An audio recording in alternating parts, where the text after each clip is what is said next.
கார்த்திகை மாதம் குளிர்காத்து வீசிக்கிட்டு இருந்துச்சு. ராமசாகரம் ஊரோட ஜனங்க எல்லாரும் ஊர் பஞ்சாயத்துல ஒன்னா சேர்ந்து அடுத்து விளைய போற விளைச்சலை பத்தி பேசிக்கிட்டு இருந்தாங்க. வயலை நல்லபடியா உழுது விதைகளை தூவுறதுக்கான நல்ல நாளுக்காக பாத்துக்கிட்டு இருந்தாங்க. பாத்தியா சோமையா, ஆகாயம் அமைதியா இருக்கு. அடுத்து வர கார்த்திகை மாசத்துக்கு அப்புறம் நம்ம வயல்ல விதைய தூவுனா விளைச்சல் நல்லபடியா வரும். தாத்தா காலத்துல இருந்து நமக்கு இதுதானே வழக்கம். உண்மைதானே, நானும் அதுதான் யோசிச்சுக்கிட்டு இருந்தேன். பெரியவங்க சொன்னதுக்கு அப்புறம் வேற என்ன இருக்க போகுது? அப்பதான் மாணிக்கம் பந்தாவா அந்த பக்கமா வந்தான். அவனுடைய நடையிலையும் பார்வையிலையும் இந்த உலகத்திலேயே அவனை விட புத்திசாலி யாருமே இல்ல அப்படிங்கிற நினைப்பு இருந்துச்சு. அப்போ அவன் கிண்டல் பண்ணிக்கிட்டே, ஓ, எல்லாரும் இங்க தான் இருக்கீங்களா? இன்னும் நீங்களாம் பழைய காலத்து ஆளுங்க மாதிரியே பேசினா எப்படி? பௌர்ணமி அமாவாசைன்னு பேசிக்கிட்டு காலம் மாறுது. காலத்துக்கு ஏற்ற மாதிரி நாமளும் மாறுறது தானே புத்திசாலித்தனம். என்ன மாணிக்கம், இப்பதான் வந்த, அதுக்குள்ள எங்களையே கிண்டல் பண்ற? உன் வயசு என்னுடைய அனுபவம்ப்பா. அனுபவமா? அதை நான் மூட நம்பிக்கைன்னு சொல்லுவேன். இப்பதான் பட்டணத்துக்கு போய் நான் ஒரு விவசாய புத்தகத்தை படித்தேன். அது சாதாரண புத்தகம் இல்லை, விவசாயத்தை கரைச்சி குடிச்சவருடைய பேரன் எழுதின புத்தகம். அதில் என்ன இருந்துச்சு தெரியுமா? நவீன முறையில் விவசாயம் செஞ்சா ஒரு ஏக்கரில் 10 மூட்டைக்கு பதிலாக 20 மூட்டை நெல் விளையுமா. அதை கேட்டு சோமையா ஆர்வமா, உண்மையாவாங்க? அது எப்படி சாத்தியம்? நாம என்ன கடவுளா? உண்மைதான் சோமையா. இப்போ குளிர்காத்து வீசுது. காத்துலையும் ஈரப்பதம் இருக்கு, அதே மாதிரி மண்ணுலையும் ஈரப்பதம் இருக்கு. நாளைக்கே விதைய போட்டிங்கன்னா ஒரு குளிர்காத்து வீசினா போதும், அந்த குளிர்காத்தோட ஈரத்துல விதைங்கள்லாம் முளைக்க ஆரம்பிச்சிடும். இன்னும் நீங்க தாமதம் பண்ணா அப்புறம் விளைச்சல் சரியா வராது. நாளைக்கே வா. ஐயோ, எதுக்கு இவ்வளோ அவசரம்? இந்த குளிர்ல விதை முளைச்சாலும் அது வாடி போயிடும். அது மட்டும் கிடையாது, உடனே புழு பூச்சி எல்லாம் வந்துடும். அட, உங்களுக்கு தெரியாது பெரியவரே, இன்னும் அந்த காலத்திலேயே இருக்கீங்க. நான் பட்டணத்துல இருந்து ஹைபிரிட் விதைங்கள் எல்லாம் வாங்கிட்டு வந்திருக்கேன். அது குளிர்காலத்தில் நல்லா வளரும். இது சாதாரண விதை இல்லை, இது அறிவியல் விதைங்க. ஒவ்வொரு விதைக்கும் சர்டிஃபிகேட் இருக்கு, தெரியுமா? என்னது, அறிவியல் விதையா? சர்டிஃபிகேட் வேற இருக்கா? இது கேட்கவே நல்லா இருக்கே. அந்த விதைங்க எங்க இருக்கு? அது எல்லாருக்கும் கிடைக்காது, என்ன மாதிரி அதிபுத்திசாலிங்களுக்கு மட்டும்தான் கிடைக்கும். உன்னை பார்த்தா பாவமா இருக்கு, நாளைக்கு தரேன், உன்னோட வயல்லையும் தூவி விடு. ஆனா சாதாரணமா விதைய தூவுற மாதிரி தூவி விடக்கூடாது. நான் சொல்ற மாதிரி ஒத்த காலில் மேற்கு திசையை பார்த்து நின்று ஓம் அறிவியலே நமகா அப்படின்னு சொல்லி வேண்டிக்கிட்டு விதைய தூவனா ஒரே ஒரு மாசத்துல இந்த ஊர்லயே நீ தான் பணக்காரனாயிருப்ப. அதுக்கப்புறம் இந்த பெரியவர் இருக்காரு, இவரே உன்னை பார்த்து பொறாமப்படுவாரு. டே சோமையா, அவன் சொல்றத கேட்காத. நாம நமக்கு தெரிஞ்ச பழைய முறையிலேயே விவசாயம் செய்யலாம். அவன் சொல்றத கேட்டா நெல்லு முளைக்கிறதில்ல, புல்லு கூட முளைக்காது. பாத்தியா சோமையா, இந்த பெரியவருக்கு இப்பவே உன் மேல பொறாம வந்துடுச்சு. நல்லா யோசிச்சு பார்த்துக்கோ. பழைய முறையில விவசாயம் பண்ணி 10 மூட்டை நெல் எடுக்க போறியா, இல்ல என் முறையில 20 மூட்டை நெல் வேணுமா? சோமையா ஆசையா, 20 மூட்டை நெல் தாங்க வேணும். நீங்க சொல்ற மாதிரியே ஒத்த காலில் நின்று நான் கும்பிட்டுக்கிறேன். தயவு செஞ்சு அந்த விதைங்களை கொடுங்க. கண்டிப்பா தரேன். அந்த விதை என்கிட்ட இருக்கு, ஆனா சும்மா இல்ல, பணம் கொடுக்கணும்.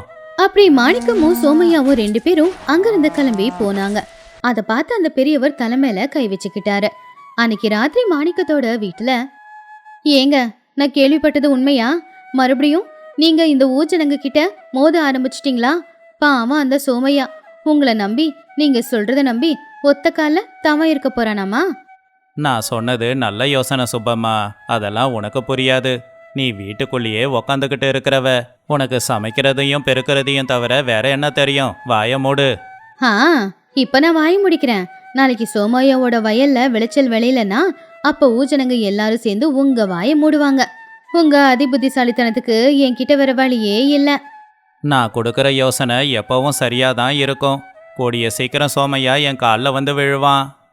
அப்படியே ஒரு மாசமும் போச்சு. மாணிக்கம் சொன்னதுக்கு நேர்மாறா அந்த வருஷம் மழை கொஞ்சம் தாமதமா தான் வந்துச்சு. பெரியவர் சொன்னபடி பழைய முறையில சரியான நேரத்துல விதை போட்டதுனால அந்த தரையில இருக்கிற ஈரத்திலேயே விதை முளைச்சு வந்துச்சு. ஆனா சோமையாவோட வயல் அப்படியே விரிசல் விட்டுருச்சு. பூமியில ஈரப்பதமே இல்லாம இருக்கிறதுனால குளிரும் அதிகமா இருக்கிறதுனால தான் அப்படியாச்சு. சோமையா நேர மாணிக்கத்தோட வீட்டுக்கு வந்து, ஐயா பாத்தீங்களா என் நிலமைய? என்னோட நிலம் வறண்டு போச்சு. ஒரே ஒரு புல்லு கூட அதுல முளைக்கல. மாணிக்கம் எதுவும் தெரியாத மாதிரி திண்ணையில உட்காந்துக்கிட்டு, கவலைப்படாத சோமையா, எல்லாத்துக்கும் நிச்சயம் ஒரு காரணம் இருக்கும். எனக்கு தெரிஞ்சு நீ மந்திரத்தை சரியா சொல்லியிருக்க மாட்ட. இதெல்லாம் நல்லா இல்லைங்க மாணிக்கம். என் கஷ்டம் எல்லாம் வீணா போச்சு. நான் நினைச்சது எதுவுமே நடக்கல. பிரச்சனை நான் கொடுத்த விதையில இல்ல, உன் பூமியில இருக்கு. இல்ல மழை பெய்யாம கடவுள் தான் நம்மளை ஏமாத்திட்டான். ஆனா இப்பவும் என்கிட்ட இதுக்கு ஒரு யோசனை இருக்கு. என்ன யோசனை? உன்னோட வயல்ல நாம ஒரு கிணத்த தோண்டலாம். ஆகாயத்துல இருந்து மழை வரலனா என்ன, பூமியில இருந்து எடுப்போம்.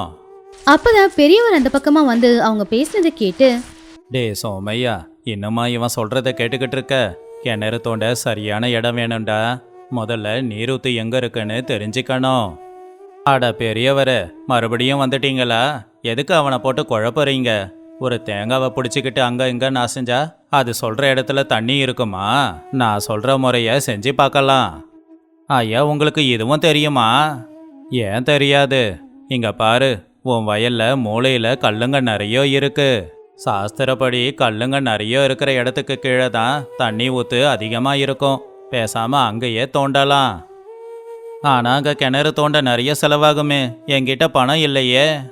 அட கடன் வாங்குப்பா. ஒரு தடவை கிணறு தோண்டி தண்ணி வந்துடுச்சுன்னா உன் வயலுக்கு மட்டும் இல்ல, பக்கத்து வயலுக்கும் கொடுக்கலாம். அந்த தண்ணிக்கும் பணம் வாங்கலாம். என்ன சொல்ற?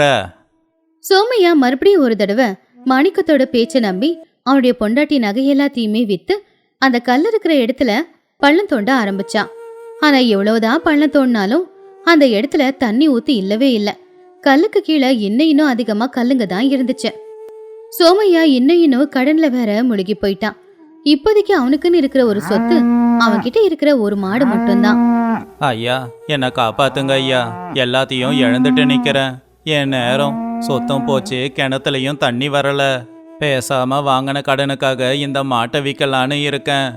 சேச்சே, என்ன பேசிக்கிட்டு இருக்க? அது கோமாதா சோமையா.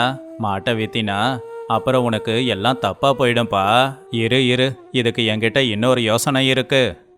அப்ப சுப்பம்மா கோவமா வெளியில வந்து, ஏங்க தயவு செஞ்சு இனிமே எதுவும் சொல்லாதீங்க. நீங்க சொன்னதெல்லாம் போதும். நீ உள்ள போ. எதுக்காக வந்து பேசிக்கிட்டு இருக்க? இது ஆம்பளைங்க விஷயம். சுப்பம்மாவும் வேற வழி இல்லாம உள்ள போயிட்டான். இப்ப என்ன என்னங்க பண்ண சொல்றீங்க? நான் பட்டணத்துல இருந்து ஒரு அரிதான மூலிகையை கொண்டு வந்திருக்கேன். அது சாதாரண மூலிகை இல்ல, சஞ்சீவினி மூலிகை மாதிரி. அந்த மூலிகையை அரைச்சி மாட்டுக்கு கொடுத்தீன்னா மாடு நிறைய பால் கறக்கும். அதுக்கப்புறமா அந்த பாலை வித்தே உன்னோட கடன் எல்லாத்தையும் அடைக்கலாமே. உண்மையாவா சொல்றீங்க? என்ன சோமையா, என் பேச்சில் நம்பிக்கை இல்லையா? இந்தா இதை உன் மாட்டுக்கு அரைச்சி கொடு. நாளையிலிருந்து உன் மாடு எப்படி பால் கறக்குது பாரு. சோமையாவும் சரி அப்படின்னு சொல்லி அந்த மூலிகை எடுத்துக்கிட்டு சந்தோஷமா வீட்டுக்கு போனான். அந்த மூலிகையை அரைச்சி அதை கலந்து மாட்டுக்கு குடிக்கவும் கொடுத்துட்டான். அடுத்த நாள் காலையில ஊர் பஞ்சாயத்துல ஊர்ல இருக்கிற ஜனங்க எல்லாருமே சேர்ந்திருந்தாங்க. இப்ப அவன் சோமையா அவனுடைய மாட்டையும் எழுந்து ஊர் தலைவனான ராகவையா முன்னாடி வந்து நின்னான். என்னாச்சு சோமையா, எதுக்கு அழுதுகிட்டு இருக்க? என் வாழ்க்கை வீணா போச்சுங்க ஐயா. இந்த மாணிக்கத்தோட பேச்சை கேட்டு என் வயல், பணம், என் பொண்டாட்டியோட நகை, கடைசியில என்னோட மாட்டையும் இழந்துட்டேன். எனக்கு ஒரு நியாயம் சொல்லுங்க ஐயா. உடனே ஊரோட தலைவர் மாணிக்கத்தை வர சொல்லி சொன்னாரு. மாணிக்கம் கொஞ்சம் கூட பயமே இல்லாம பஞ்சாயத்துல ஒன்னு தைரியமா நின்னான். என்ன மாணிக்கம், சோமையா சொல்றது உண்மைதானா? அவன் சொல்றதுல எதுவும் உண்மை இல்லைங்க ஐயா. அவனுடைய ஜாதகம் சரியில்லை. நானே அவனுக்கு உதவி பண்ணலான்னு பார்த்தாலும் நேரம் நல்லா இல்லாதால இப்படி ஆயிடுச்சு. விளைச்சல் முளைச்சி வரலனா அதுக்கு மழை பெய்யாதது தான் காரணம். கிணத்துல தண்ணி வரலனா பூமிக்கடியிலேயே தண்ணி இல்லை போல. இதுக்கெல்லாம் நான் எப்படிங்க காரணமாக முடியும்? அப்போ பெரியவர் கோவமா, நீ பொறுப்பாக மாட்டியா? அப்படி இருக்கும்போது அவனுக்கு எதுக்காக அறிவுரை சொல்லி அவன் வாழ்க்கைய கெடுத்த? இங்க பாருங்க பெரியவரே, என்னோட அறிவை பார்த்து பொறாமையில பேசாதீங்க. அப்ப தலைவர் கோவமா, வாய மூடு மாணிக்கம். உன்னோட அறிவுக்கு நான் சில கேள்வி கேட்குறேன், அதுக்கு பதில் சொல்லு பாப்போம். நீ படிச்சேன்னு சொன்னியே அந்த விவசாய புத்தகத்தை இப்போ கொண்டு வா. அந்த புத்தகம் நான் படிச்சுட்டு பட்டணத்திலேயே வச்சுட்டு வந்துட்டேன். சரி, உனக்கு எல்லாமே தெரியும்னு சொன்னியே, பூமியில் எங்கே தண்ணி இருக்குன்னு சரியா சொல்லு பாப்போம். அது அது கல்லுங்களுக்கு கீழே. நீ சோமையா கிட்ட மாடுங்களுக்கு கொடுக்க சொல்லி கொடுத்திய அந்த மூலிகையோட பேர் என்ன? அதோட பேரு சஞ்சீவினி. அது எல்லாத்தையுமே சரி பண்ணிடும்.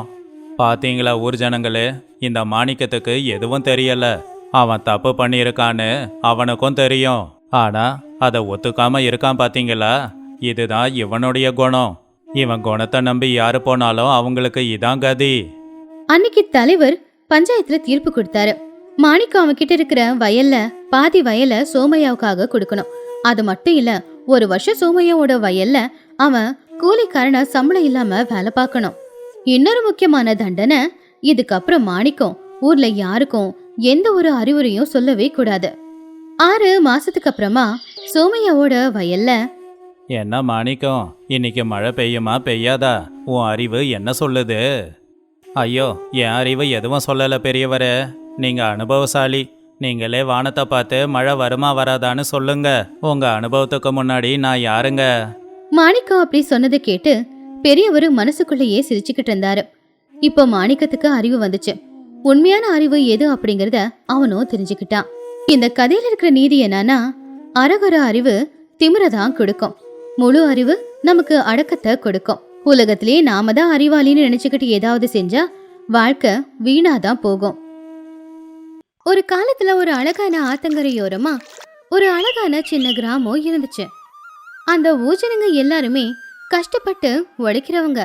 ஆனா அந்த ஊரோட எல்லையில பாலடைஞ்சு போயிருந்த ஒரு சின்ன குடிசையில ரங்கம்மா அப்படிங்கிற பாட்டி இருந்தாங்க. அவங்க சோம்பேறித்தனத்துக்கு பிராண்ட் அம்பாசிடர் மாதிரி. நாளைக்கு பாத்துக்கலாம் அப்படின்னு வேலையை தள்ளி போடுறது, இப்ப நேரம் சாப்பிட்டா போதும் அப்படின்னு சோம்பேறியா இருக்கிறது. இந்த பாட்டியோட கதை தான் மலையில சோம்பேறி பாட்டி. அது சித்திரை மாசம். வெயில் அதிகமா இருந்துச்சு. எல்லாருக்கும் வெயில் ரொம்ப கஷ்டமா இருந்துச்சு. ஆனா ரங்கம்மா பாட்டி மட்டும் வாசல்ல இருக்கிற வேப்ப மரத்தோட நிழல்ல ஒரு பனிய கைத்து கட்டல போட்டுக்கிட்டு வேப்ப குச்சி ஒண்ணு வாயில வச்சுக்கிட்டு அத மென்னுக்கிட்டு ஆகாயத்தை பார்த்துக்கிட்டு அமைதியா இருந்தாங்க. அவங்க வீட்டுக்கு பக்கத்து வீட்டுல இருக்கிற சுப்பையா வாசலை பெருக்கிக்கிட்டு இருக்கும்போது பாட்டியோட சோம்பேறித்தனத்தை பார்த்து மனசுக்குள்ள சிரிச்சுக்கிட்டு இருந்தான். ஏன் பாட்டி, ரங்கம்மா பாட்டி, காலையில எல்லாம் எழுந்து அவங்க வேலையை பார்க்கறாங்க. நீ இப்பதான் பல்லே வளர்க்குறியா? தயவு செஞ்சு அந்த வீட்டோட கூரைய என்னன்னு கொஞ்சம் பார்க்கலாம்ல. அடுத்து வர்றது மழை காலம். மழை வந்தா என்ன பண்ணுவ? ஏண்டா சுப்பையா, ஓ வீட்டுல வேலை எதுவும் இல்லையா? காலையில எழுந்திரிச்சதும் என் வீட்டோட குடிசைய பார்த்து கூரைய சரி பண்ணுன்னு சொல்றேன். இப்போ உடனே சரி பண்றதுக்கு என்ன அவசியம் இருக்கு? இது வெயில் காலம் தானே, மழை காலம் வந்தா பார்க்கலாம். சூரியன் சுட்டரிச்சுக்கிட்டு இருக்கான். இப்ப போய் கூரை வேலை என்னத்தை பார்க்க சொல்ற? என்னால அதெல்லாம் முடியாது. அதான் நிழல் இருக்கிற இடமா பார்த்து படுத்துக்கிட்டு இருக்கேன். என்ன பாட்டி இது? புத்திசாலிங்க பேசுற பேச்சா இது? வெயில் காலத்துல தானே காஞ்ச புல்ல கொண்டு வந்து கூரைய சரி பண்ண முடியும். அது மட்டுமா, வெயில் காலத்துல தான் மண்ணு கிடைக்கும். மழை காலம் வந்துச்சுன்னா மண் எல்லாமே மழை தண்ணியில அடிச்சுக்கிட்டு போயிடும். அப்புறம் வீட்டு செவரையும் சரி பண்ண முடியாது, கூரையையும் சரி பண்ண முடியாது. பாட்டி வேப்பங்குச்சி தூக்கி போட்டு, இங்க பாருடா சுப்பையா, எனக்கு அறிவுரை சொல்ல வராத. என் வாழ்க்கையை எப்படி வாழணுங்கிறது எனக்கு நல்லாவே தெரியும். பிஞ்சி போன கூரை வழியா வீட்டுக்குள்ள வெளிச்சமும் வருது, அப்படியே காத்தும் வருது. வீட்டுக்குள்ள லைட்டு போட வேண்டிய அவசியமும் இல்லை, ஃபேனு போட வேண்டிய அவசியமும் இல்லை, கரண்ட் பில்லு கட்டவே தேவையில்லை. மழை வந்துச்சுன்னா அந்த சந்து வழியா வீட்டுக்குள்ள தண்ணி வந்து வீடே நல்லா குளுகுளுன்னு இருக்கும். ஏசி போட்ட மாதிரி தான். எதுலேயுமே நல்லது தாண்டா தேடணும், சும்மா எல்லாத்துலேயும் குறை கண்டுபிடிக்க கூடாது. நீயும் உன்னோட அறிவும். ஏன் பாட்டி, ஏசிங்கிறிய? வீடு முழுக்க தண்ணி இருந்தா அந்த தண்ணியில நீ எப்படி உக்காருவ? அதுக்குள்ள சுப்பையாவோட பொண்டாட்டி லக்ஷ்மி மோர் டம்ளர் எடுத்துக்கிட்டு வெளியில வந்தா. ஏங்க, காலையிலே பாட்டி கூட என்ன வாக்குவாதம்? அவங்க யார் சொன்னாலும் கேட்க மாட்டாங்கன்னு உங்களுக்கு தெரியாதா? பாட்டி இந்தாங்க, வெயிலுக்கு இந்த மோர் குடிச்சா வயிறு குளிர்ச்சியா இருக்கும். பாட்டி அந்த டம்ளரை வாங்கிக்கிட்டு, பாத்தியா லக்ஷ்மி, உன் புருஷன் பண்றத? என்ன போய் வேலை செய்ய சொல்லி சொல்றான். இந்த வயசான காலத்துல வேலை செய்ய சொல்லி கொடுமைப்படுத்திக்கிட்டு இருக்கானே. நான் வேலை செய்ய போய் என் உடம்புக்கு ஏதாவது ஆச்சுன்னா யாரு பொறுப்பேத்துக்கிறது? ஏன் பாட்டி, அவரு உன்னோட நல்லதுக்கு தானே சொல்றாரு. உன் வீடு நல்லா இருந்தா தானே நீயும் நல்லா இருக்க முடியும். போன தடவை மழையில உன் வீட்டுல இருந்த அரிசி மூட்டை, உன்னோட துணி எல்லாமே நனைஞ்சு போச்சே, மறந்துட்டியா? மறுபடியும் அதே தப்ப பண்ணிக்கிட்டு இருக்க. சரி அது இருக்கட்டும், குடிசையை சுத்தி இருக்கிற அந்த புல்லையாவது பிச்சு போடு, பாம்பு பூச்சி போட்டு வரப்போகுது. பாட்டி மோர் குடிச்சுக்கிட்டே, அந்த புல்லு அப்படி இருந்தாதான் என் குடிசை குழு குழுன்னு இருக்கும், எப்பவும் இயற்கையோடு சேர்ந்து வாழ்ற மாதிரி இருக்கும். அப்புறம் பாம்பு பூச்சி போட்டுங்கிறியா, அதுங்க என் பக்கத்துல கூட நெருங்காதுங்க. இவ சுத்த சோம்பேறி, இவ பக்கத்துல போய் ஏதாவது பண்ணா இவ குணம்தான் நமக்கு வரும்னு சொல்லி அதுங்களே ஓடி போயிடும். நீ கவலைப்படாத, எல்லா கேள்விக்கும் என்கிட்ட பதில் இருக்கு. அப்பதான் அந்த பக்கமா வந்த விவசாயி சோமையா இவங்க பேசுறத கேட்டு அங்க வந்தான். என்ன சுப்பையா, பாட்டிக்கு அறிவுரையா? உன் பொறுமைய பாராட்டி தான் ஆகணும். போன வருஷம் இந்த பாட்டிக்கு சொல்லி சொல்லியே என் குரலே போயிடுச்சு. ஓஹோ, வந்துட்டாண்டா வாத்தியாரு. ஏண்டா சோமையா, உன் வயல் வேலையெல்லாம் முடிஞ்சுதா? இப்போ ஏன் விஷயத்த பஞ்சாயத்துக்கு எதுக்கு இழுக்கிற நீ? என் வயலு என் விருப்பம், ஆனா உன் குடிசை இப்படி இருக்கிறது சரியில்லை. உன் குடிசைய பார்த்துட்டு பக்கத்து ஊருக்காரங்கெல்லாம் நம்ம ஊரை பார்த்து சிரிக்கிறாங்க. இந்த ஊர்ல மனுஷங்க ரொம்ப சோம்பேறிங்கன்னு பேசிக்கிறாங்க. ஊர் மானத்தையே வாங்குறிய. ஒரு மானம் போகுதா? அதுக்கு நான் என்னடா பண்ண? நான் ஏதாவது தப்பு பண்றேனா? யாரையாவது ஏமாத்துறேனா? என் பாட்டுக்கு என் வீட்டில் இருந்துக்கிட்டு கஞ்சியோ கூழோ குடிச்சிக்கிட்டு இருக்கேன். என் குடிசை ஒரு டூரிஸ்ட் ஸ்பாட் மாதிரிடா. அதை பார்க்க ஜனங்க எல்லாரும் வராங்க. அது நம்ம ஊருக்கு ஆதாயம் தானே. பாட்டி நீ திருந்த மாட்ட.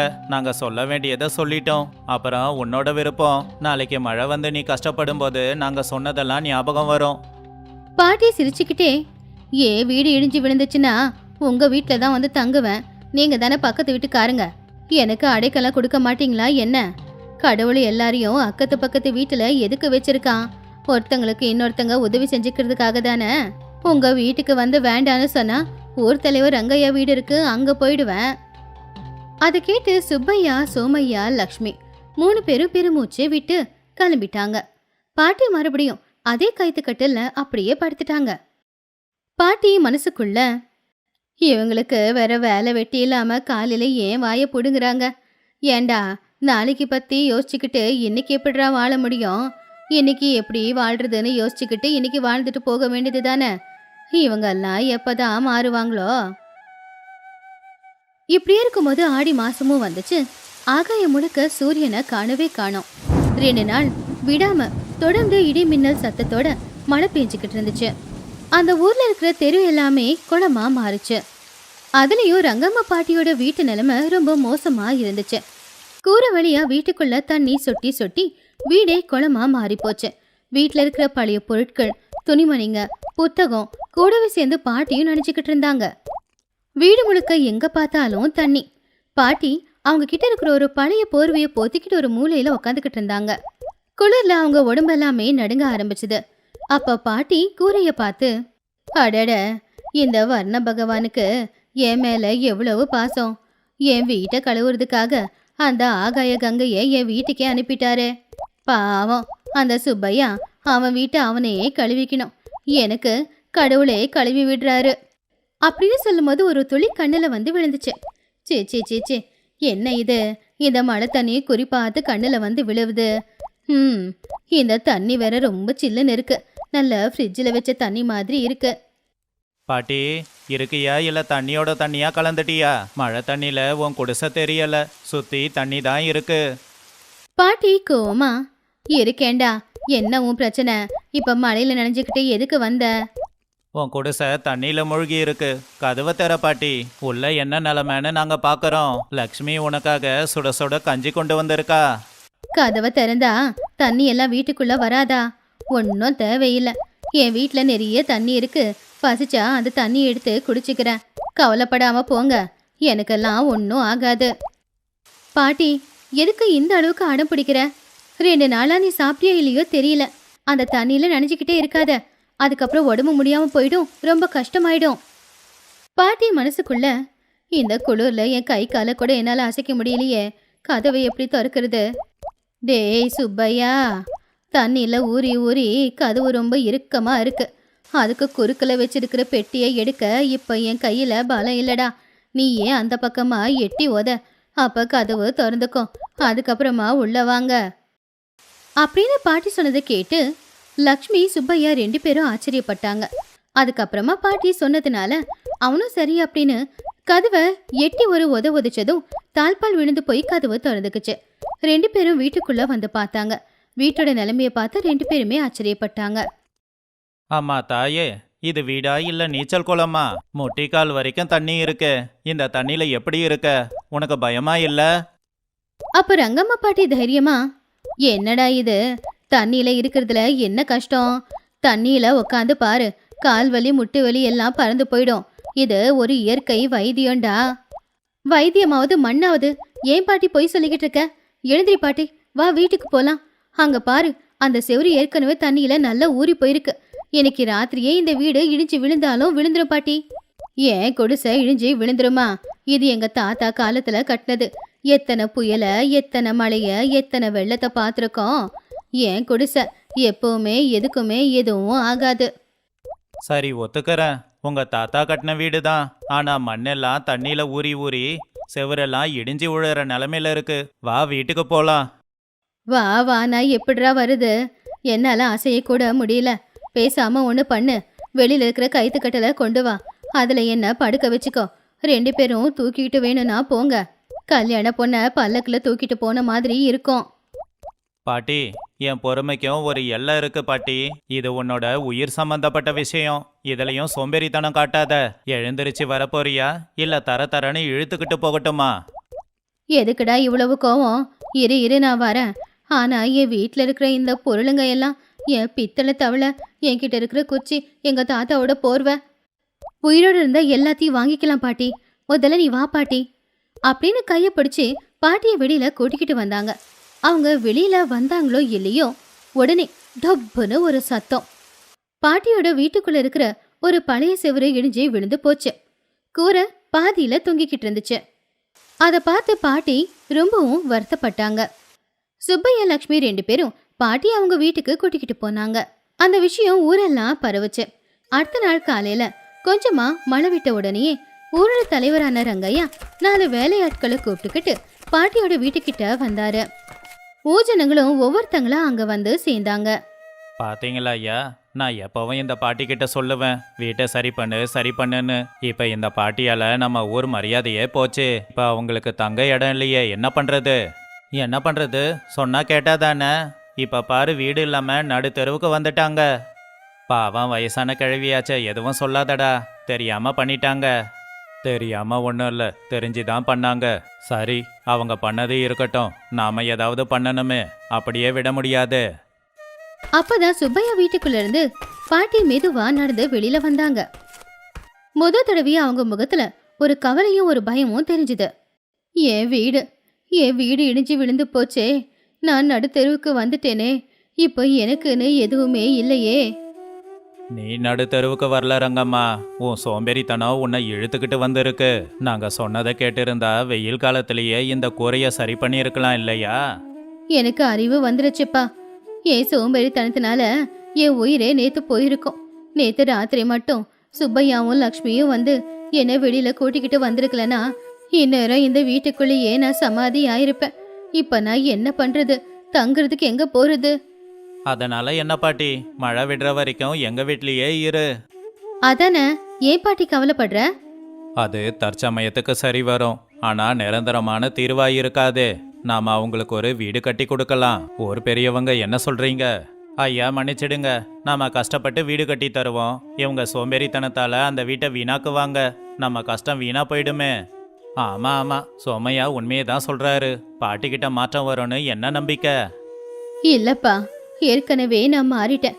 என் உயிருக்கு ஆபத்துன்னு வந்த உடனேயே என் குணத்தை நான் மாத்திக்கிட்டேன். இனிமே நான் சோம்பேறியா இருக்க மாட்டேன். எல்லாரும் சேர்ந்து எனக்கு தயவு செஞ்சு உதவி பண்ணுங்க. நீங்க மட்டும் இல்ல, நானும் கஷ்டப்பட்டு வேலை பார்க்குறேன். என் வீட்டுக்காக நான் வேலை பார்க்க மாட்டேனா?